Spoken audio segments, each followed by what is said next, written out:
Good morning student. तो आज के तुम्हारे क्लास 11 कम्पोज अपन वेस्टमिन्स्टार ब्रिज जो कविता आछे सेटा सुंदर भावे व्याख्या और बांगला मानेगुलो तुम्हादेरके बोले शोनाच्छि। तो प्रथमे बोली जे कम्पोज अपन वेस्टमिन्स्टार ब्रिज एटा एकटी सनेट होच्छे एकटा तोमार 14 लाइनेर अर्थात चतुष्पदी कविता যেটা এখানে দেখো লেখা আছে 14 লাইনের কবিতার 40 lines divided into octave and sestet. ঠিক আছে, 14 লাইনের কবিতা। তো এটা একটা যে ইতালিয়ান সনেট। তো যে আপন ওয়েস্টমিনিস্টার ব্রিজ এটা একটি সনেট। এই সনেটের লেখক হচ্ছে উইলিয়াম ওয়ার্ডসওয়ার্থ।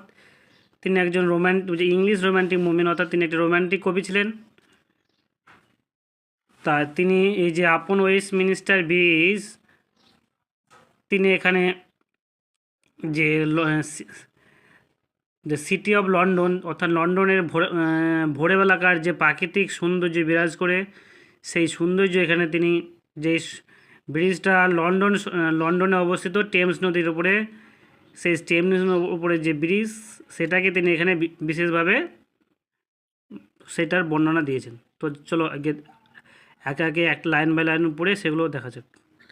তো দেখো first line, earth has anything to show more fair. বলছে পৃথিবীর হ্যাজ নাথিং অর্থাৎ পৃথিবীর আর কোনো কিছুই নেই, টু শো মোর ফেয়ার যে এর থেকে আরও কিছু সৌন্দর্য দেখাবে। অর্থাৎ এই যে কবি আপন ওয়েস্টার্ন ব্রিজের ওপরে যে ভোরবেলায় যে সৌন্দর্যটা দেখছেন এটা কবির মতে সব থেকে বেশি সুন্দর, এর থেকে আর কোনো অবজেক্ট নেই সৌন্দর্য দেখার জন্য। Dull would he be of a soul who could pass by. বলছে যে এই দৃশ্য দিয়ে বা এই নদীর উপর দিয়ে ব্রিজের উপরে নদীর উপরে যে ব্রিজ সেটার উপর দিয়ে যে যাবে দেখবে, বলছে সে নিস্তেজ হয়ে পড়বে, ডাল হয়ে পড়বে। A sight so touching in it majesty. বলছে এই সাইট ও সো টাচিং অর্থাৎ সেখানকার দৃশ্যটা এতই স্পর্শকাতর, ইন ইটস ম্যাজেস্টি তার যে রাজকীয় মহিমায়, অর্থাৎ সেখানকার সৌন্দর্যটা এতই সৌন্দর্য যেটাকে ম্যাজেস্টিক বলা হয়েছে।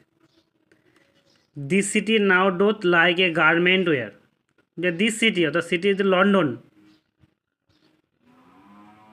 লাইক এ গার্মেন্ট ওয়ার যেন মনে হচ্ছে পোশাক পরে আছে, অর্থাৎ পোশাক পরলে যেমন সৌন্দর্য হয় ঠিক সেরকমভাবে যেন সুন্দরভাবে সেটা উপস্থাপন করছেন সেই ভোরবেলা আকাশে London. The beauty of the morning, silent bare, ships and towers, domes, theatre and temples lie. সকালবেলা যে সৌন্দর্য, নিস্তব্ধ অনাবৃত সেই জাহাজ, টাওয়ার, অট্টালিকা, নাট্যশিলা এবং মন্দির যে সেই আকাশের নিচে এবং মাঠের মধ্যে দেখা যাচ্ছে। অর্থাৎ এই সমস্ত জিনিসগুলি সেখানে বিরাজ করছে। এগুলো বলছেন নাকি এগুলো দেখার মতো জিনিস, কিন্তু তার থেকে এটা বেশি সৌন্দর্য। এই যে এই জিনিসগুলো এখানে কবি ব্যবহার করেছেন, মানে কাউকে যেমন আমরা ভালো বলতে গেলে অপরজনকে যেমন খারাপ বলতে হয় তবে তো আমরা ব্যবহার করে বলতে পারি, ঠিক একই রকমভাবে এখানে ভোরবেলাকার সৌন্দর্যকে আরও সৌন্দর্য দেখার জন্য এই যে সমস্ত object ships, tower, domes, theatre, temple এগুলোর কবি উল্লেখ করেছেন। আর এগুলো কবি কোথাও আকাশ বুঝে open unto the field and to the sky, এগুলো কোথাও আকাশের নিচে বা মাঠের মধ্যে এক একটা জিনিস কবি দেখেছেন, এগুলো সৌন্দর্য বলার মতো। All bright and glittering in the smokeless air. বলছে এই ধোঁয়াহীন বাতাসের মধ্যে সব উজ্জ্বল এবং ঝকঝক করছে। Never did sun more beautifully steep. বলছে কখনও সূর্য এত সুন্দরভাবে পদক্ষেপ ফেলেনি বা কিরণ দেয়নি। ইন ইটস ফার্স্ট স্প্লেন্ডার, তার প্রথম জ্যোৎস্নাতে বা মহিমায়। ভ্যালি, রক অর হিল, উপত্যকা, পাথর এবং পর্বতের ওপর। নেভার স, কখনো দেখিনি। আই নেভার ফেল্ট, আমি কখনো অনুভব করিনি। এ ক্লাম সো ডিপ, এত শান্ত গভীরতা, অর্থাৎ শান্তটা প্রচুর সেই জন্য ডিপ বলেছেন। The river glideth at his own sweet will. বলছে নদী যেন মনে হচ্ছে তার নিজের ইচ্ছায় বয়ে চলেছে ক্রমশ। ডিয়ার গড, হে ভগবান, the very houses SIM asleep. Very houses যেন মনে হচ্ছে লন্ডন শহরে প্রত্যেকটি বাড়ি যেন মনে হচ্ছে এখনও ঘুমে আচ্ছন্ন। And all that mighty heart is lying still, এবং যেন মনে হচ্ছে এই যে মাইটি শক্তিশালী হৃদয়গুলো যেন মনে হচ্ছে তখনও ঘুমে আচ্ছন্ন। লাইং স্টিল নিস্তব্ধ হয়ে আছে, ঘুমাচ্ছে, এর এখনও কখনো কর্মব্যস্ত হয়ে পড়েনি।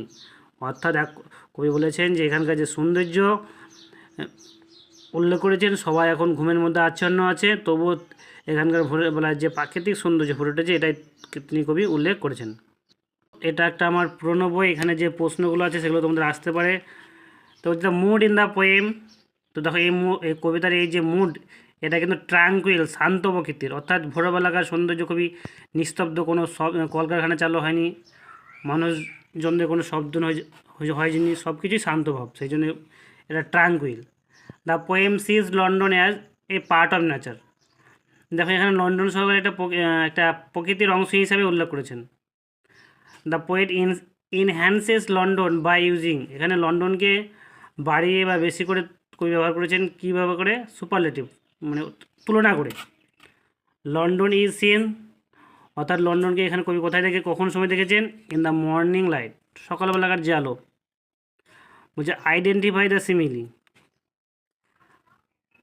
তো সিমিলি বলতে ধরো আমরা বুঝি যে কোনো বাক্যের মধ্যে যদি দুটো অবজেক্টকে লাইক এবং অ্যাজ এই দুটি লিঙ্কার দ্বারা যখন তুলনা করা বোঝায় তখন সেটা সিমিলি। আর যদি কোনো এই লিঙ্কার দুটি না থাকে তাহলে সেটা মেটাফর হয়।